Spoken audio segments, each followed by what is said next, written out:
Oh. Saan mo sabit? Saan mo sabit yan? Okay na. Sa video na. Saan mo sabit yan? Doon sa dingding mo.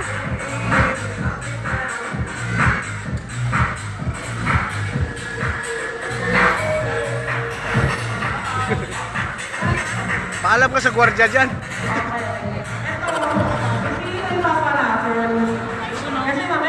Doon lang, Paps. Doon na lang daw. Ayun, ayun. Ayun, katabi doon. Yung may dalawang babae.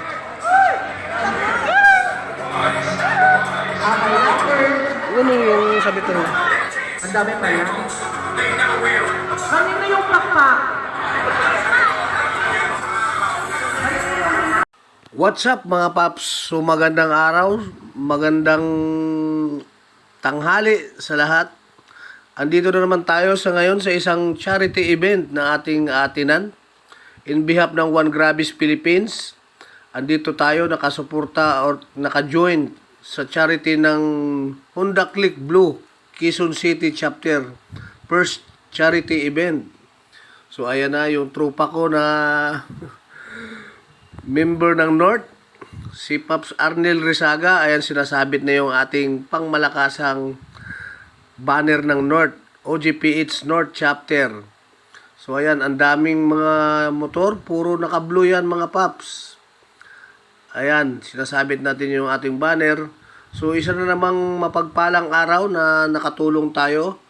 Naka-join tayo sa isang charity event kung saan naimbitahan ang One Grabis Philippines para sa isa na namang sama-samang pagtulong para sa nangangailangan. At ipapakita ko nga pala, ito yung ating mga beneficiary sa harap. Dalawang batang medyo may kapansanan na talagang inborn. Inborn na sila na may kapansanan sa sarili. Kaya naman, hinikayat natin ang lahat na masanay tayo na magbigay kahit kunting bagay. Kapag nagsama-sama yan, ay napakalaking tulong na yan para sa ating kapwa. So ayan na, picture taking na yung mga Honda Click Blue, yung ibang chapter. So ikot-ikot lang tayo dito. Ayan, ang daming Honda Click Blue dito. Wow! Ayan na sila. So ayan, nag-general picture taking sila per chapter nila ng mga Honda Click Blue, kasi may QC chapter, may Valenzuela chapter, and North Caloocan chapter na Honda Click na blue. Kaya naman andito tayo ngayon. Ayan, napasuyuan pa tayo para kuhanan sila ng picture. Talaga naman mga Paps. Okay, ready? 1, 2.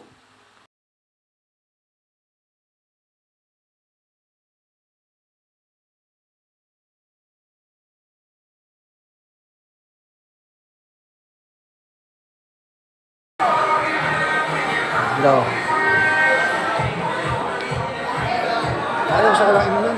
Ako din nauwawa. O, kumuha kayo nun. Kumuha kayo nun.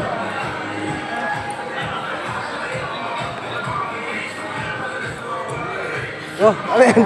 Dapat may, ano yan, may pares. Ito na yung chapter head ng North Caloocan. Nandito po tayo para...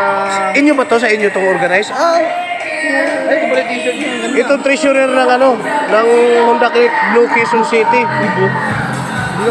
Ikaw din pala ang treasurer dito, Lot. Magaling ah. Kaya marami. Saan pera sikreto.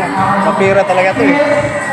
Kung mag-grupo kayo, lagi niyo pipiliin posisyon treasurer ha. Yeah. Para hindi ka na mawawala ng pera. Ano naman to dito? Food section yun doon, food section. Kunin mo na, oy. Okay na kayo?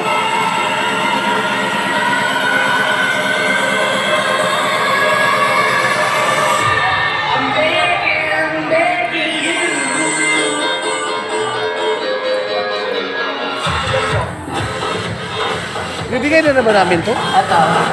Ganito ba yung ano? Or what? At ayan mga paps, medyo nakalikom tayo ng halagang 1,120. Maraming salamat sa kay Madam President of One Grabis Philippines, Grace Canayuna, dahil nag-share din ng OGPH ng official ng 500 pesos. Din shout out din kay Paps Alan Vidal, OGPH National Treasurer, nag-share din ng ambag din na 150 pesos for charity, for our charity. So nakalikom po tayo mga paps ng 1,120. Nakalikom tayo ng 1,000. Naibigay natin ng tulong galing sa OGPH. So napakasarap tumulong mga paps, napakaluwag sa pakiramdam na nakapag-share tayo mga paps. So tuloy-tuloy lang hanggang sa muli. Tuloy-tuloy tayo sa pagtulong mga paps. So at dito nga sa pagkakataon na ito, medyo nakaramdam tayo ng uhaw kaya nanghingi tayo ng bottled water. Ayan, nakakuha na tayo ng isa lang para matanggal yung ating uhaw. At ikot-ikot tayo dito para makapag-video. At ayan na nga, hanggang ngayon sinasabit pa rin yung ating tarpaulin. Ang tagal maisabit. Ayan yung ating magiting na si Paps Arnel Risaga of North. Ayan, nakatayo na lang, hinahawakan yung ating tarpaulin. Matatapos pa ba yung pagsabit mo ng tarpaulin natin dyan, Paps? So, tuloy-tuloy lang tayo mga Paps. So, napakasaya, napakasarap sa pakiramdam na andito tayo ngayon sa charity. So, ayan. Sa mga oras pala na ito ay medyo na-late kami ng dating. 10:30 na kami nakapasok sa mismong binyo. Ang dami na naming nakasalubong ng mga iba't ibang riders club. Dahil alam nyo ba naman mga paps, nagdalawang ikot ako ng SM Fairview bago ko nakita yung mismong charity venue.